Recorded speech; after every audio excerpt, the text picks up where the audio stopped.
passar por... Já vou reforçar que as perguntas estão sendo feitas no chat, já temos algumas ali bem interessantes, e também a lista de presença está no chat para quem precisar de certificado.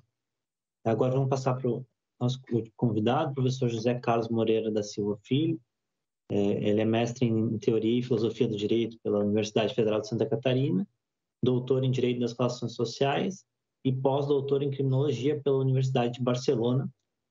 E ele é professor na Pontifícia Universidade Católica do Rio Grande do Sul, também é professor convidado em diversas universidades da Europa, é sócio fundador da Associação Brasileira de Juristas pela Democracia, e ele foi vice-presidente e conselheiro da Comissão de Anistia, ali no período de 2007 a 2016.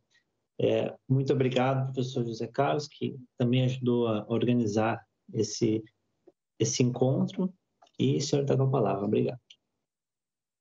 Bem, primeira coisa que eu gostaria de dizer é o meu contentamento de estar nesse evento organizado e concebido pelo Pedro Feik, que foi aluno aqui da PUC, do Rio Grande do Sul. Inclusive, eu estou aqui na PUC agora. E realmente nós tivemos anos, né, de um grande convívio, bastante fraterno, bastante produtivo e bastante inspirador, e que continua. E eu creio que esse evento é mais uma demonstração disso. E, Pedro, quero dizer que fico muito feliz de ver a tua trajetória, tanto profissional quanto acadêmica. E isso também acho que é um gesto que pode parecer pequeno, fazendo aqui uma analogia ao violinista nas ruínas. É um gesto que pode parecer pequeno se a gente pensa na trajetória de uma única pessoa, mas que ele se multiplica. E esse evento, ele também, acredito eu, pode ter esse efeito, né? Então, quero também cumprimentar o Pedro Schweikert, tive o prazer de conhecer hoje, e também a Letícia, que coordena o Núcleo de Direitos Humanos da Defensoria. Dizer que eu sou um grande admirador das defensorias públicas, de um modo geral, inclusive até coincidentemente ou não, neste segundo semestre eu participei de eventos relacionados a essa temática da justiça de transição, em diferentes defensorias públicas, inclusive aqui do estado do Rio Grande do Sul, e quero, sem dúvida, fazer as minhas homenagens ao trabalho desse órgão, de todas as pessoas que estão abnegadas, lutando em direção ao objetivo dele e convergindo com esse sentido humano, democrático, emancipatório que está na Constituição de 1988. Mas também não posso deixar de dizer que, infelizmente, nós sabemos e recebemos notícias nesse sentido e nos deparamos com esse fato que, até mesmo dentro das defensorias públicas, nós vamos encontrar grupos, às vezes até muito maiores do que nós gostaríamos, de pessoas que, infelizmente, não detêm essa posição, não detêm esse entendimento, e que são um sintoma também daquilo que se apresenta no judiciário brasileiro, que é o foco do nosso debate de hoje. É um sintoma que se apresenta, na verdade, em toda a sociedade brasileira e em todo o seu arcabouço institucional, que é não só essa ambiguidade, mas muito mais do que isso, uma dificuldade de elaborar os seus traumas e de realmente coordenar os esforços para a construção de uma democracia que se volte a contemplar os direitos e as garantias da pessoa humana e todos os tratados internacionais que apontam nessa direção, e sendo que tudo isso não foi construído do nada, né? Não foi construído como algo abstrato, foi construído em razão de fatos de grande violência, de violação massiva de direitos humanos no mundo inteiro, em diferentes regiões. Vocês podem rastrear a construção das normas de direitos humanos, eu diria até, sendo fiel à minha escola, Universidade de Brasília, eu diria até que o direito ele não se forma na elaboração legislativa, ali não é o momento inicial dele. O direito tem que ser entendido como um processo muito mais amplo de construção social, que é uma construção também política e que envolve as lutas dos diferentes grupos, pessoas que estão na sociedade brasileira e que buscam a reivindicação e o reconhecimento de uma série de direitos. Então, nesse sentido, a gente percebe que há um processo aí estabelecido de esquecimento disso também, dentro do âmbito jurídico. E, claro, eu gostaria também de dizer que, para mim, é um grande prazer poder estar mais uma vez ao lado da professora Vanessa Schink, do professor Cristiano Paixão, que a Vanessa também trabalhou na Comissão de Anistia, ela também esteve envolvida desde o início com esse processo, e eu tive o grande prazer de tê-la aqui na PUC do Rio Grande do Sul, onde ela fez o seu doutorado e onde nós convivemos, e eu continuo aprendendo muito com ela, tanto com a pesquisa que ela fez, como com a pessoa dela, né? E tudo que ela transmite de positivo nessa sua busca de uma constante qualificação acadêmica que não se separa da busca da qualificação da nossa democracia. E, bem, o professor Cristiano Paixão para mim, uma das maiores referências do nosso país no campo da história do direito. Foi colega na Comissão de Anistia, professor na UNB, que foi a minha casa, onde eu me formei também, e, acima de tudo isso, é um amigo, né? E que tem colaborado muitíssimo.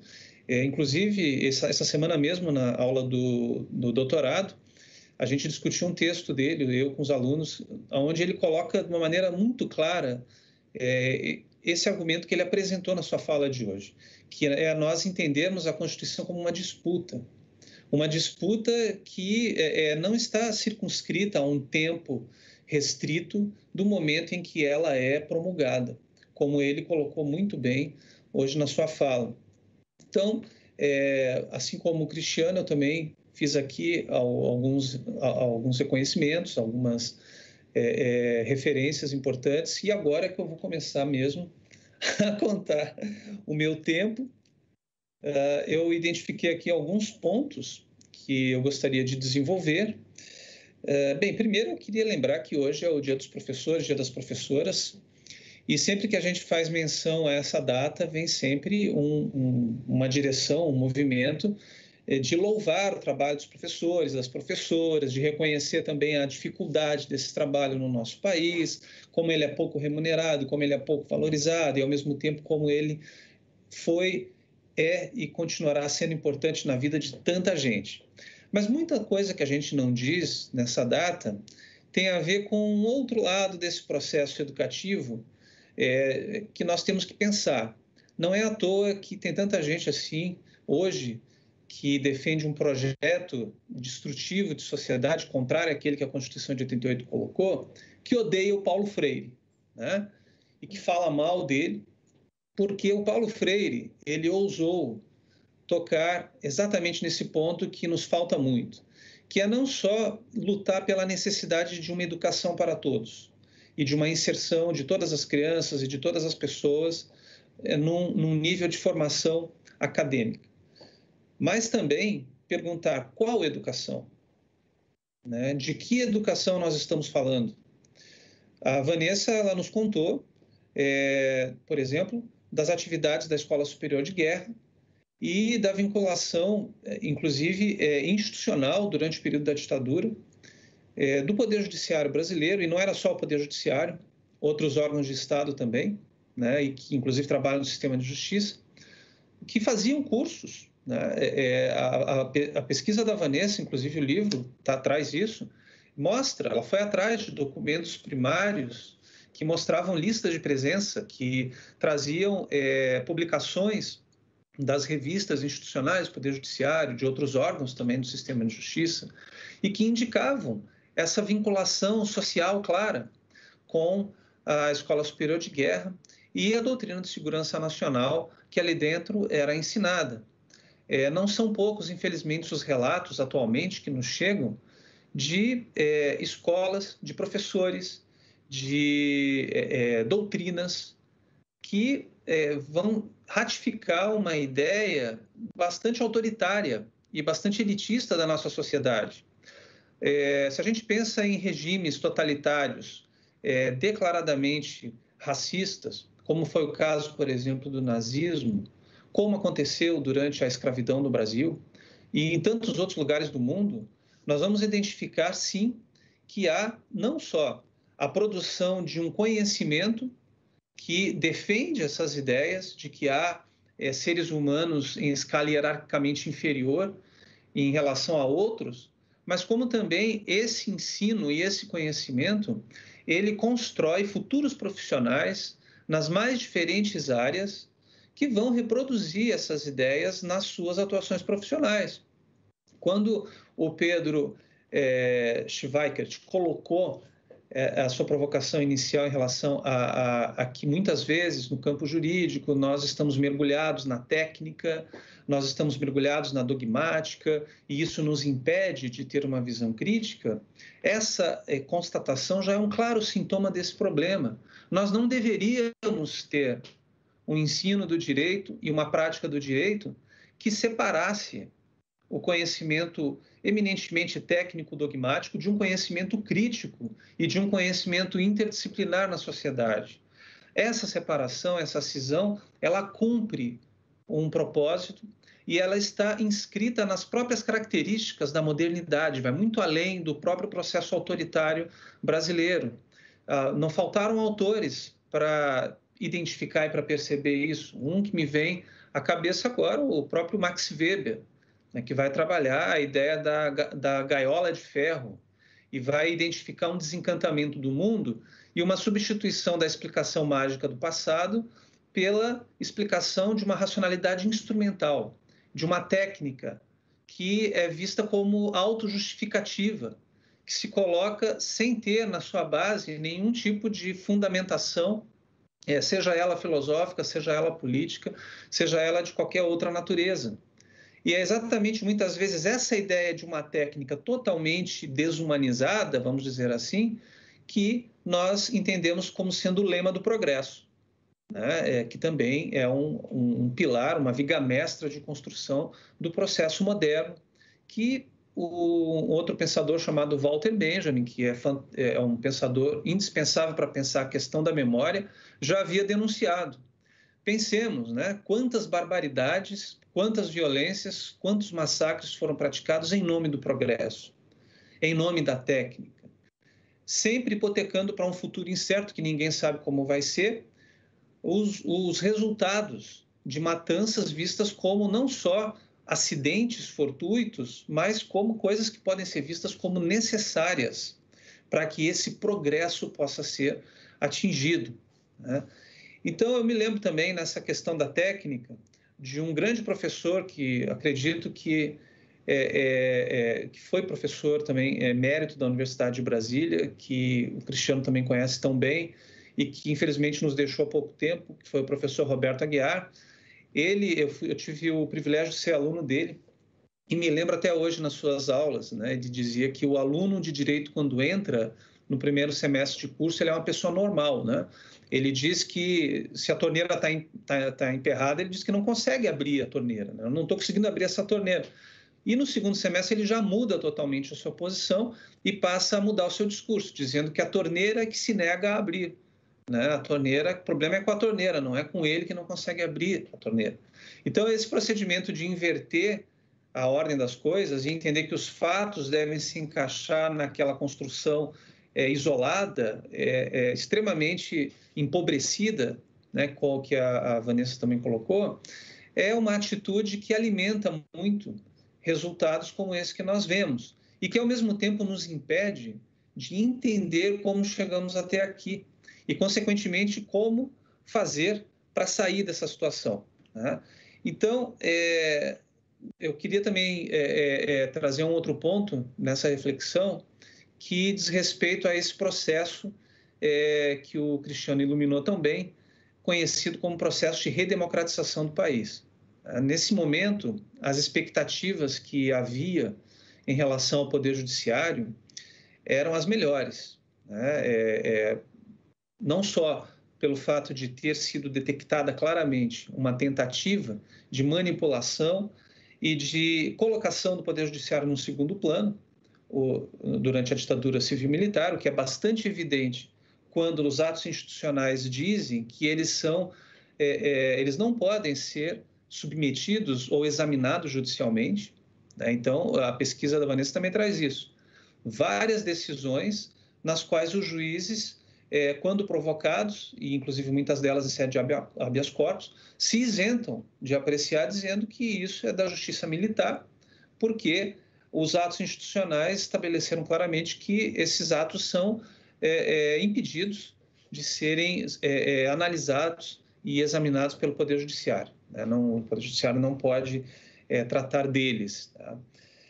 Ao mesmo tempo que havia esse reconhecimento de uma posição secundária, de uma imposição de uma autoridade de fato sobre a autoridade de direito, também havia muitos membros do Poder Judiciário, muitos grupos que procuraram fazer o máximo para que esse poder de fato pudesse ter um revestimento de poder jurídico, de poder de direito, né? Analisando algumas peças do período, algumas decisões, a gente identifica, mesmo do ponto de vista dogmático, né? E aí é importante lembrar outra fala do Roberto Aguiar. Ele dizia que no Brasil nem positivistas nós somos direito, né? Ou seja, nem mesmo o discurso estreito da aplicação meramente técnica do direito, no seu encadeamento lógico, dedutivo, etc., nós conseguimos fazer adequadamente. Há momentos em que acontece, para citar a frase também de uma outra grande professora, e que também é parceira né, nesse trabalho de desenvolver a justiça de transição no país, a professora Deise Ventura, né? A professora Deise Ventura também dizia que, na verdade, é um positivismo à la carte, né? Ou seja, quando é conveniente, você faz uso do arcabouço lógico, técnico, coerente da dogmática jurídica. Quando não é, você traz algum conceito vago, algum conceito aberto, algum princípio da sua predileção, né, para poder afastar aquele sentido, quando esse sentido não é interessante à posição de poder que se tem num determinado momento. Então, nós nos deparávamos com decisões judiciais que misturavam numa única decisão a Constituição de 46, os atos institucionais e depois a emenda à Constituição de 67, que teve que ser violada menos de um ano depois pelo AI-5, né, pela própria ditadura, em vários sentidos, não só na violação dos direitos que estavam bem ou mal ali reconhecidos na Constituição de 67, mas inclusive na composição do poder político, né? Porque o Costa e Silva ele morre antes de terminar o seu mandato, e a ditadura não deixa o Pedro Aleixo assumir, né, a presidência, como seria o caso, porque ele antes era aliado político do Juscelino Kubitschek, era um civil, era alguém que se tinha uma certa desconfiança, e quem assume a presidência é uma junta militar, sem qualquer previsão constitucional de 67. Aí teve que fazer uma outra Constituição ainda mais autoritária para poder comportar aquilo que o AI-5 trazia. Então, claro, é compreensível que em 1988 existisse uma expectativa de que, através de uma reformulação de alguns princípios democráticos da Constituição e de uma maior centralidade na atuação do Poder Judiciário, que isso fosse, vamos dizer, resultar numa concretização de direitos e de exercício de cidadania para a sociedade brasileira. Esse é um processo que não é só brasileiro, é um processo mundial. Essa tendência de judicialização da política, né, que eu compreendo não apenas como ativismo judicial ou como substituição de papéis políticos por juízes, né, que tem esse lado também, né? Mas eu entendo isso no sentido mais amplo, né? Entendo isso como, muitas vezes, o Poder Judiciário se colocar mesmo na posição de árbitro dos conflitos entre Poder Legislativo e Poder Executivo, e também vejo, num sentido muito mais interessante e emancipatório, ver o Poder Judiciário como um espaço que tem que ser democratizado, né? O problema é que imaginou-se que o Poder Judiciário poderia ser democratizado com a abertura das suas portas para uma infinidade de demandas de movimentos populares e de pessoas buscando concretização dos direitos previstos na Constituição de 88. E, de fato, isso se deu de uma maneira não desprezível, há que se reconhecer, né? É uma instituição complexa e que, de fato, se apresentaram ali e continuam se apresentando magistrados e magistradas que têm claramente na sua atuação esse comprometimento com o norte democrático e concretizador de direitos estabelecidos na Constituição de 88. Contudo, ficou só nisso, né? Ou seja, não houve, como a Vanessa muito bem lembrou, uma reforma institucional do Poder Judiciário. Claro que só isso não resolve, é muito mais amplo o problema e a questão, mas nós não temos um Poder Judiciário democratizado nas suas estruturas, né? Nos tribunais, por exemplo, não são todos aqueles que compõem os tribunais que podem votar para eleger, né, as pessoas que vão comandar. É uma estrutura extremamente hierarquizada, que ainda mantém uma postura bastante distanciada da população, das suas demandas, dos seus anseios, uma instituição que tem uma marca autoritária ainda muito forte, né? E essa marca, ela revela uma permanência que vai muito além dessa característica do Poder Judiciário de ser um poder que é um poder de elite, para trazer um pouco aqui a fala da Vanessa. Bem, aí eu lembro, né, claro, da obra do José Murilo de Carvalho, que eu conheci ainda, né, ou melhor, já como estudante de Direito da Universidade de Brasília, que se chama Construção da Ordem, né, a elite política do Segundo Império, quando começa a se constituir o Poder Judiciário brasileiro de uma maneira mais evidente. E ali fica claro que, desde o início, os futuros membros desse poder, eles tiveram uma espécie de aliança, de pacto com os oligarcas, senhores de terra, inclusive se casando com as suas filhas e vivendo nas suas rodas e pensando politicamente e socialmente de uma maneira bastante semelhante a esse grupo social, né? Então, essa questão do elitismo do Poder Judiciário é uma questão histórica do país, que vem de muito antes e que, claro, de tempos em tempos ela vai experimentar configurações bastante distintas. Fica claro também que temos outras permanências importantes de serem reconhecidas em relação à ditadura civil-militar brasileira. Eu acho que agora, com todo esse processo autoritário que nós estamos vivenciando, talvez esteja caindo essa ficha, vamos dizer assim, para todos aqueles setores comprometidos com a emancipação e, eu posso dizer, uma libertação mesmo que a gente precisa fazer em algum momento da nossa história, né? A questão militar é uma questão que nós temos que priorizar, que nós temos que colocar como central, porque nós podemos observar que há uma permanência, né? Se construiu muito essa imagem de que os militares saíram de cena com a Constituição de 88. Houve, de fato, uma disputa, houve uma derrota. Essa derrota, que foi muito bem colocada pelo Cristiano, eu acrescentaria, ela se deu também na forma de se fazer essa nova Constituição. Foi uma grande vitória essa, né? O Cristiano lembrou muito bem que o Chile agora está conseguindo mexer na sua Constituição. A Constituição que ficou foi a Constituição do Pinochet, né? E agora se consegue fazer um processo de constitucionalização lá, né? E no Brasil, por um triz, né, é que a Constituição de 88 ela não foi feita da maneira como o atual vice-presidente da República, que é o general Mourão, gostaria que essa Constituição fosse feita. Ele falou em várias vezes, né? Vejam que essa questão constituinte também, o Cristiano também trabalha muito com isso, essa questão constituinte ela vai se apresentando em ondas, né? Agora veio, de novo, já desde a jornada de 2013, bandeiras, precisamos de uma constituinte, pessoas falando em uma constituinte exclusiva, seja lá o que for isso. Eu, naquele momento, fiquei bastante receoso com essa bandeira. Comecei a dizer, gente, inclusive fui provocado nesse sentido em diferentes eventos, e o pessoal, professor, eu não acho que não é hora da gente fazer uma outra Constituição, essa aí foi bom, foi importante, mas a gente precisa avançar.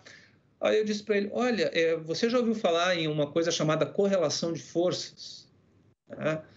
Esse momento é um dos piores momentos para a gente poder abrir isso. O nosso momento agora é de resistência, de defesa das conquistas democráticas, defesa da nossa memória, porque nós estamos sofrendo um ataque, uma investida de destruição, que o Cristiano também colocou muito bem, com a ideia do memoricídio, de retrocesso de direitos. E é importante entender isso, retrocessos que estão sendo feitos apesar de nós termos a Constituição de 88. né? A Constituição de Weimar continuou em vigor durante o nazismo, por exemplo. E a Constituição de 88 está em vigor, mas ela está sendo, né, para usar a expressão aqui do Emílio, ela está sendo erodida. Ela está sendo desconsiderada olimpicamente, às vezes até por decreto, em vários sentidos por decreto. Não é preciso fazer, em muitos casos, uma nova Constituição para que se busque e que se consolide o retrocesso naquele projeto de 1988. E isso vem de um projeto de sociedade antigo, um projeto autoritário, que se conecta como numa espécie de constelação com a sociedade escravista, que também teve no seu suposto final, em 1888, também um ato de memoricídio com fogo, né? Que foi a queima de todos os registros da escravidão brasileira indicados por Rui Barbosa. Dizendo, temos que apagar essa... Só faltou ele dizer, temos que apagar essa página negra, né, da nossa história. E esse tipo de pensamento, ele, ao mesmo tempo, é fruto dessa tendência moderna de pensar sempre em direção ao futuro e ao progresso, deixando o passado para trás, mas também é sinal de um projeto deliberado de apagamento das maldades, das violências, dos massacres que foram feitos, porque muita gente não quer ser reconhecida como tendo participado disso, ou como tendo sido omisso em relação a isso. Então, vamos começar tudo de novo, agora é todo mundo democrata, todo mundo defende os direitos humanos, todo mundo defende a dignidade da pessoa humana, né? E enquanto isso fica no campo de um discurso laudatório, de um discurso que aparece em eventos, está tudo muito bem. Mas quando isso começa a cobrar atitudes mais concretas, mais efetivas, de diminuição de desigualdade, de cumprimento daquela proposta política de 1988, que não foi algo que surgiu da cabeça do legislador, pura e simplesmente. Foi algo que veio de um movimento instituinte, que começa com maior veemência, embora já venha de antes também, com os movimentos pela anistia na década de 70, que também o Cristiano ilustrou muito bem, né? Que vão se encontrar com as diretas já, e que lá na Constituinte vão conseguir fazer com que não se dê a solução Mourão para construir a Constituição de 88, porque disse o general Mourão, então, na campanha, né, para a eleição de 2018. A Constituição é uma coisa muito séria para o povo participar, para o povo falar, para o povo opinar. A Constituição tem que ser feita por quem entende do assunto, né, por juristas, né, por pessoas que, ao mesmo tempo, né, saibam, tenham clareza que negros e indígenas, também falas do atual vice-presidente da República, são pessoas assim naturalmente indolentes, né? Que, enfim, não tem tanta contribuição a dar para a sociedade. Então, a gente tem que realmente priorizar as nossas elites, que são as pessoas brancas, né? Os homens, que estão comprometidos com os valores cristãos, né, de um cristianismo que viola claramente a própria mensagem cristã, né, e pessoas que sabem botar as coisas no seu devido lugar. Então, eu diria que nós estamos agora vivendo um projeto de destruição em nome da manutenção, da continuidade de um projeto que vem de muito tempo, que praticamente está presente na construção da própria sociedade brasileira, de botar as coisas no seu devido lugar, né? A mulher em casa, cuidando dos filhos, né, de rosa, os homens de azul, os negros na cozinha, nos trabalhos manuais, o homem branco, então, comandando tudo e estabelecendo aquilo que é bom para todas as pessoas, né? Empresário tem que mandar, trabalhador tem que obedecer. Ou seja, trabalhador indo para a rua, reivindicar direitos, querer fazer cumprir o artigo 7º da Constituição, que deveria ser considerado uma norma superior às legislações que vêm praticamente destruindo o direito do trabalho no país, né? O artigo 7º, então, sendo reivindicado pelos trabalhadores brasileiros, seria baderna, né? E isso deveria ser, qualquer reivindicação que vá um pouco mais além nesse sentido, tá? Ela deveria ser simplesmente coibida como sendo bagunça ou algo pior, como sendo um crime. E quem sabe até como sendo um crime de terrorismo, como se quer hoje por certos setores políticos, né? Que isso seja transformado em terrorismo. E quem é que vai fazer essa tarefa de repressão direta?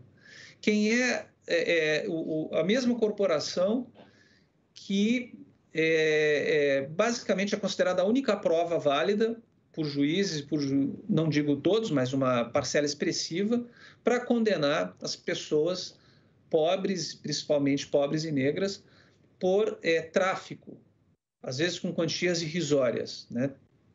É o policial militar, né? Então, que tem a tarefa do policiamento ostensivo e que é militarizado. Ou seja, os militares saem de cena, mas nós temos uma justiça militar, nós temos uma polícia militar que continua aplicando a mesma ideologia, que continua aplicando o mesmo projeto de sociedade e que é compartilhado por muitos juízes e por muitas juízas, que não por outra razão demonstraram apoio explícito a esse governo que hoje aí está e que nunca escondeu essa pauta.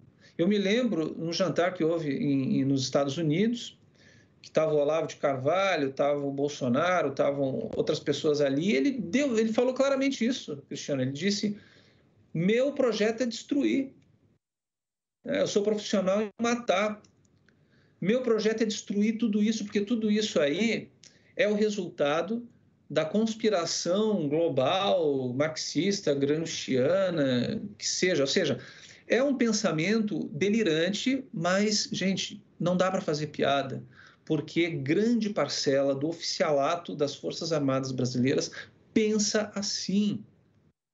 Eles estão com a cabeça lá na Guerra Fria, e isso não é apenas porque essas teses teriam algum sentido. Tem sentido para a corporação militar, é uma grande forma de controle. Eu anotei aqui, a Vanessa tinha comentado, né? A mesma função do Poder Judiciário na visão do manual da ESG é manter a coesão social. É preciso também manter a coesão das tropas. E que melhor discurso para manter a coesão do que inventar ou identificar um inimigo, um bode expiatório, né, que vai se tornando cada vez menos definido, menos determinado. É fácil, botamos todos os problemas que nós temos no país, inclusive os problemas nossos, as omissões nossas, as nossas incompetências, a culpa é toda daquele grupo ali, daquelas pessoas que são inimigas. Vamos eliminar isto e nós vamos viver felizes. Isso causa coesão, isso causa cumplicidade, isso causa sentimentos de pertencimento, né? E é isso, na verdade, que está aí se apresentando, porque através dessa forma de controle que é imune, ainda mais com as novas tecnologias digitais hoje, é imune a uma argumentação racional, porque não há disposição para esse pensamento racional, né? É através, então, desse tipo de expediente que se mantém o quê nas mãos? O poder, né?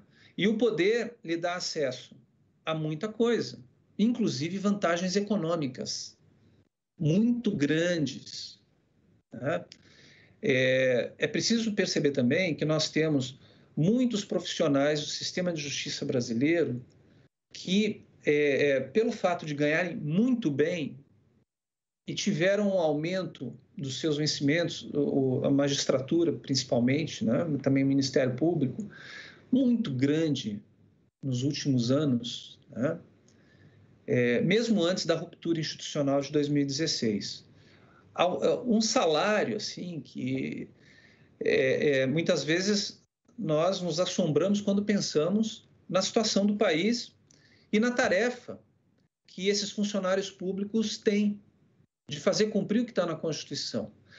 Essa situação acaba muitas vezes convencendo muitos desses integrantes de que eles pertencem mesmo a essa elite do cada um tem o seu lugar. E para que isso possa ser ainda mais, vamos dizer assim, desfrutado, é importante que tenha uma certa exclusividade nisso.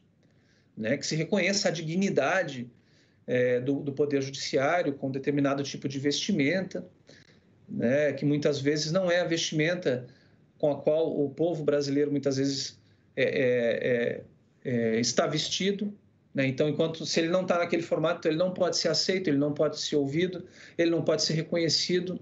É uma postura, enfim, que está dentro desse projeto aí, extremamente desconfiada do povo, né? Extremamente desconfiada, consequentemente, da soberania popular. Então, não nos surpreende que se valorize muito mais a decisão de um único magistrado, de uma única magistrada, em relação, por exemplo, à questão eleitoral, né, do que se valorize o exercício do direito ao voto e a participação, não só no voto, mas em todos os espaços públicos de grupos sociais organizados, que isso seja reconhecido como algo legítimo, como algo importante, como algo que engrandece a democracia e não como uma questão de polícia. Tá? Então, nós percebemos que, ao mesmo tempo que a Constituição dá com uma mão, né, os princípios, os direitos, as aberturas democráticas, ela tira com outra ao não, para usar a metáfora aqui do Gargarella, né, constitucionalista argentino, não mexer na casa de máquinas. A gente tem que pensar nisso para o futuro, na estrutura pouco democrática do Poder Judiciário brasileiro, formas de composição, cotas, tem muita coisa para pensar. Controle externo era uma pauta da Constituinte, uma pauta, me lembro muito bem, muito forte. E, no entanto, isso veio através da emenda 45, mas, sinceramente, não é um controle externo, né, o CNJ, que tem contribuições importantes, que tem que ser reconhecidas, mas que não é um controle externo, é uma instância que está inserida dentro do próprio Poder Judiciário. Tá? Então, a gente percebe vários outros sintomas. Eu queria trazer uma outra questão aqui que envolve o tema da tortura, né, que foi mencionado aqui pelo Pedro Feilk e que foi mencionado também por todas as outras pessoas que falaram antes de mim. Né? A tortura tem que parar de ser vista como coisa da cabeça de um celerado psicopata que vai lá e pratica a tortura. A tortura ela só é possível como um fenômeno social, que é um fenômeno de Estado, porque há uma multiplicidade de atores que estão envolvidos nessa prática e que a legitimam. E não falar do assunto, torná-lo invisível, é uma forma de legitimá-lo também. Uma pesquisadora que é central nesse ponto, que eu gostaria de recomendar para pensar o tema da tortura, é uma brasilianista, inclusive, a Martha Higgins, uma socióloga, né, que publicou um livro chamado Operários da Violência, no qual ela fez uma etnografia, uma entrevista com policiais militares e civis brasileiros que se envolveram com práticas de tortura antes, durante e depois da ditadura. E ela, inclusive, identifica que logo após a queda da ditadura, boa parte dos agentes que trabalhavam em um grupo de operações especiais e que eram os operários da violência, começaram a se envolver fortemente com milícias, né, nas periferias do Rio de Janeiro e em outros lugares. E olha onde nós estamos hoje, né? Olha onde estão hoje os grupos de milícias e olha onde está a prática da violência policial no país. Essa prática da tortura nunca deixou de acontecer. Ela se tornou menos visível em alguns momentos, ela mudou de foco em outros, mas ela é uma constante na história do país. E ela só pode existir porque existem facilitadores institucionais, porque existe um discurso, existe uma organização que permite que ela aconteça. Existem também os bystanders, né, que são aquelas pessoas que estão na sociedade brasileira e que dizem, não, é isso mesmo, tem que torturar, tem que matar, porque as pessoas são criminosas, porque elas não são seres humanos e é assim que elas têm de ser tratadas. Né? E isso, contudo, não diminui a criminalidade, não diminui a violência e, inclusive, instaura a tortura como um procedimento, um modus operandi que vai se apresentar nas mais variadas formas. Tá? Pensem, por exemplo, nesse modus operandi da Operação Lava Jato, de você colocar uma pessoa presa querendo extrair uma delação dela, jogando com a liberdade dela. A pessoa fica presa enquanto não delatar o que se quer que ela delate, o que se espera que ela delate, ela fica ali presa. E muitas vezes até ameaçada de ser transferida para instalações ainda piores do que aquela nas quais a pessoa se encontra. Isso é uma explícita violação.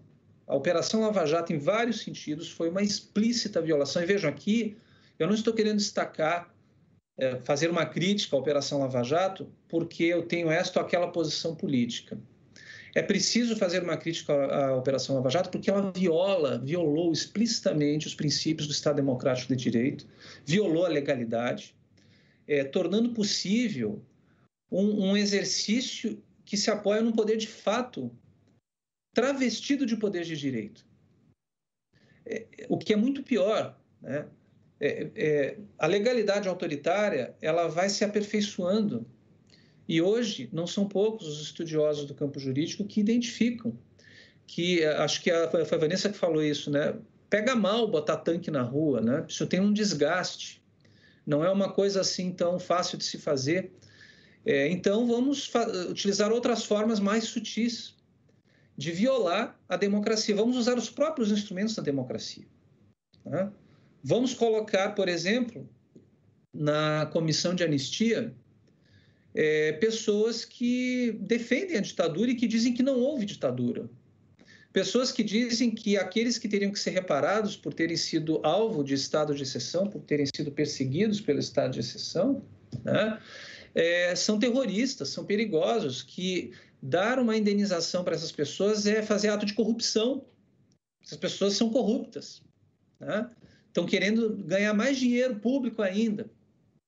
Então, hoje nós temos, então, para ilustrar, eu sei que meu tempo aqui já está chegando perto do final, mas eu não poderia terminar sem antes fazer referência a isto, né? Nós estamos flertando com a destruição da nossa memória. Reafirmo isso que disse. Eu diria até mais, estamos nos transformando num país sem alma, né? Sem valorização das suas lutas, das suas conquistas. Temos uma grande contribuição do Poder Judiciário para isso, infelizmente. Mas temos também uma resistência dentro do próprio Poder Judiciário nisso, que deve ser reconhecida, né? O Cristiano mencionou a decisão do juiz Silvio Gemak, que, inclusive, é importante lembrar disso, Cristiano, se o Ustra estivesse vivo, ele teria sido condenado juntamente com o Carlos Metralha, assim como o Alcide Singilo naquela ação, que são os 3 réus nessa ação. Foi exatamente o Ustra que foi homenageado pelo atual presidente da República, o Bolsonaro, na deposição da presidenta Dilma Rousseff, né, num impeachment que sem crime de responsabilidade, que violou as condições e as normas mais básicas desse instrumento que está presente na nossa legislação. Mas isso é um outro assunto que também não dá tempo de desenvolver aqui. Eu queria mencionar também a decisão da Simone Schreiber, né, que é uma grande juíza, uma grande pessoa também, do TRF2, no caso Inês Etienne, que contrasta fortemente com a decisão do juiz de primeira instância nesse caso, que é um juiz de Petrópolis, que chegou a colocar em dúvida a palavra da Inês Etienne Romeu, única sobrevivente da Casa da Morte em Petrópolis, que acusava o réu de tê-la estuprado seguidamente enquanto ela era cativa da Casa da Morte de Petrópolis, e ele colocou em dúvida a palavra dela em relação ao estupro, porque ela era uma terrorista, porque coisas do gênero.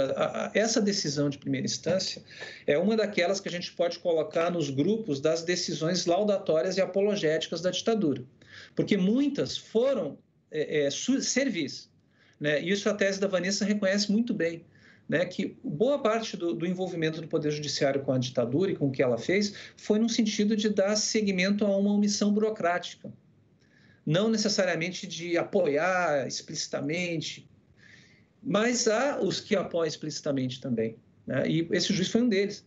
E a Simone Schreiber, o que ela diz? Ela traz aqui um argumento, um fundamento que André Ramos também desenvolve muito bem, que é a teoria do duplo controle dos direitos humanos, né? Quer dizer, você tem um controle de constitucionalidade que o Supremo fez e eu não vou falar muito aqui sobre a DPF 153, o Cristiano já falou, mas eu costumo dizer que com aquela decisão, o Supremo Tribunal Federal trouxe o golpismo para dentro das suas gavetas. E depois acabou sendo partícipe ativo de um outro golpe que aconteceu, né? Mudando e desvirtuando a base central, abrindo uma caixa de Pandora que agora a gente está tendo muito trabalho para fechar, né? Então, essa decisão da DPF 153, ela foi realmente um controle de constitucionalidade, né? Bem ou mal. Mas foi feito um controle de convencionalidade por quem cabe fazer esse controle na instância mais alta, que foi a Corte Interamericana de Direitos Humanos. No caso Gomes Lund e no caso Herzog, né? Casos que, inclusive, antes de chegar na Comissão Interamericana, tiveram na sua base a atuação de juízes comprometidos com repúdio à ditadura e às violações de direitos humanos. O Cristiano já mencionou no caso da guerrilha do Araguaia, e eu vou mencionar aqui no caso Herzog, que foi o juiz, né, Márcio Moraes, que em plena ditadura, né, deu ganho de causa em primeira instância. E, claro, não avançou muito na carreira judicial depois, teve a sua decisão completamente reformada. E, vejam, não é à toa que o então presidente do TRF4, né, em uma entrevista, ficou muito conhecida, quando estava para receber a decisão do ex-juiz Sérgio Moro, que condenava o Lula no caso do triplex,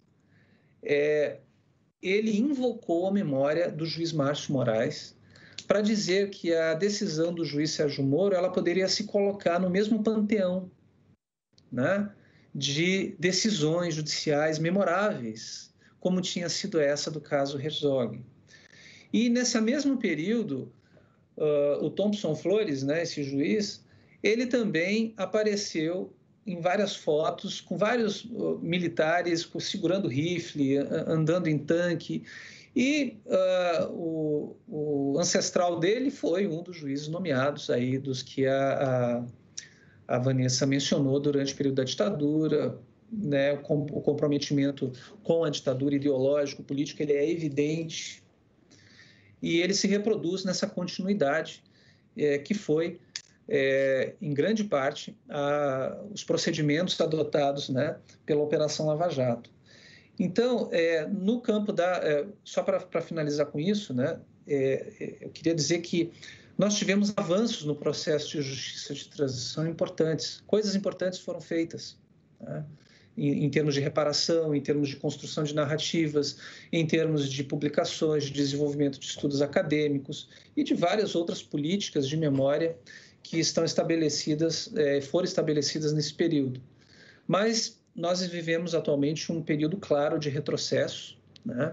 Retrocessos que começam com uma marca bastante registrada a partir de 2016, com a exoneração, né? Inclusive eu e o Cristiano aqui, de grande parte dos conselheiros e conselheiras da Comissão de Anistia, coisa que nunca tinha acontecido antes, né?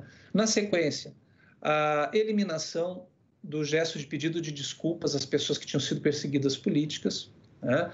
Uma sequência de indeferimentos cada vez mais numerosos, de pedidos que muitas vezes, embora comprovados, né, eram rejeitados, e com a defesa de alguns conselheiros de que a reparação, a perseguição política já foi dada com a redemocratização, não haveria mais que se reparar, né?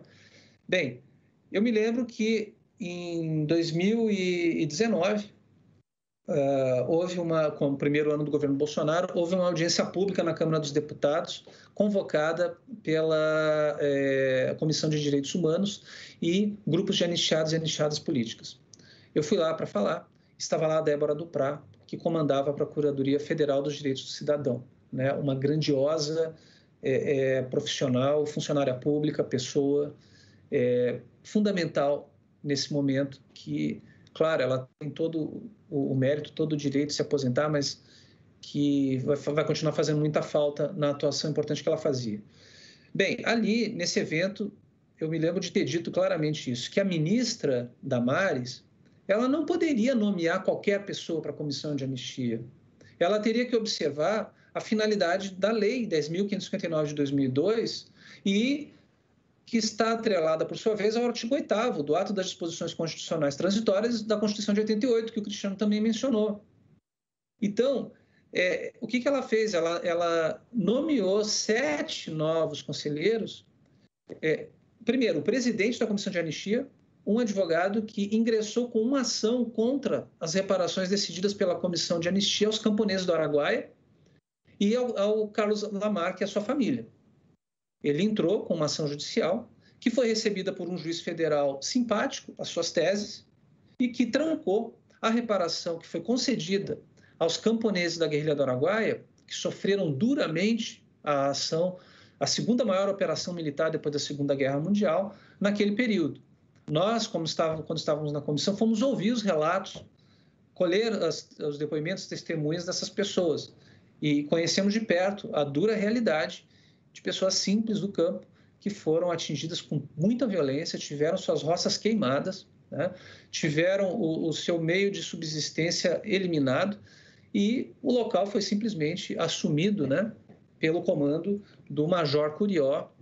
E enquanto nós estávamos lá ouvindo os camponeses, nós também víamos pessoas do Major Curió andando por ali. Colocou como conselheiro também o Rocha Paiva, né, o Luiz Eduardo Rocha Paiva, que é prefaciador do livro do Ustra. E pessoas que, evidentemente, não têm nenhum compromisso com a missão constitucional e legal estabelecida na Comissão de Anistia de reconhecer os atos de exceção, que a Constituição declara, e reparar as violações produzidas. Pessoas que hoje estão idosas, estão alquebradas, muitas, inclusive, com as sequelas das torturas que sofreram, e que muitas vezes têm de ouvir esses conselheiros e conselheiras dizerem que são pessoas más, que são pessoas terroristas, que violaram a lei, que não houve ditadura, que havia eleições, enfim, um negacionismo, né? Um negacionismo político, um memoricídio também desse processo histórico, desse processo político que nós temos. Foram várias as irregularidades que essa nova comissão praticou para além disso, né? Uma delas, por exemplo, é cancelar o direito de recurso que sempre existiu dentro da Comissão de Anistia às decisões que são indeferidas pelo primeiro juízo da Comissão de Anistia, né? Sempre isso é um procedimento que, inclusive, está previsto até hoje em portaria no regimento interno da Comissão de Anistia, que vem de 2008. Né? Então, uma da violação do devido processo legal que foi feita é suprimir essa instância. Agora, quem vai decidir sobre os pedidos de recurso relacionados à Comissão de Anistia é a ministra de Estado, que indefere todos, claro, sem examinar, sem apreciar. E a lei diz claramente que quem tem que apreciar os pedidos é a Comissão de Anistia, seguindo o rito próprio, seguindo o regulamento próprio previsto. É um ato complexo, a Comissão de Anistia aprecia, e aí o ministro de Estado pode decidir se assina ou não a portaria. Mas quem tem que apreciar e quem tem que dar uma decisão quanto àquilo é o colegiado da Comissão de Anistia. Então, esse devido processo legal foi violado. Há uma clara ameaça no ar, inclusive, de se rever as anistias concedidas. Então, está havendo não só um processo de revitimização, mas um processo de uma certa violência direta mesmo contra essas pessoas, né? E elas se veem, ao mesmo tempo, sendo, mais uma vez, demandadas para desenvolver uma luta de resistência e de denúncia contra isso. Não podem ser só essas pessoas a fazerem isso. É injusto a gente querer que essas pessoas que lutaram naquele período, na nossa meia-noite da história, vamos dizer assim, que foi essa ditadura e que foram tantos outros momentos, que perderam entes queridos, que tiveram que viver na clandestinidade, que tiveram que viver no exílio, que até hoje não têm o devido reconhecimento público disso. A gente não pode querer que essas pessoas façam essa luta de agora também. É claro que elas podem se envolver, mas é dever nosso, da nossa geração, das gerações que estão atuando hoje, resistir a esse processo de desmonte político e de negação do nosso processo e de retorno a um projeto de sociedade escravista, que no fundo é isso, né? Um projeto de desigualdade, um projeto elitista que não tem nada a ver com a Constituição de 1988. Então, eu vou finalizar dizendo o seguinte. O Pedro Schweikert falou da técnica. Lembremos, a técnica jurídica ela não se justifica por si só.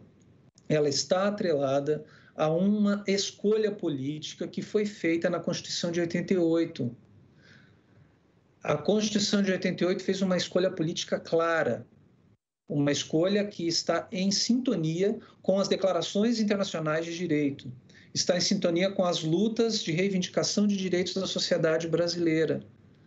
Nós temos que repudiar e ver como um problema quando nós temos funcionários do sistema de justiça brasileiro que decidem contrariamente a essa escolha.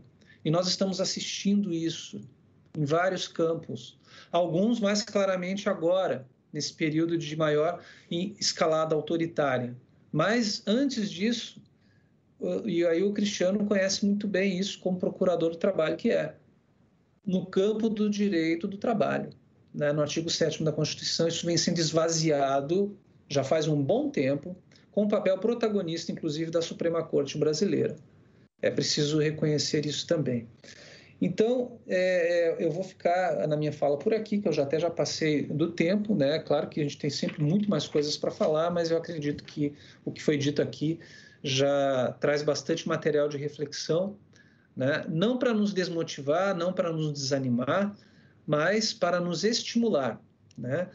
Sempre fazendo o teste de realidade, né? Reconhecendo o que de fato acontece à nossa volta, né? A gente tem que ser pessimista na razão e otimista na prática. É isso mesmo. Então, muito obrigado pelo convite mais uma vez.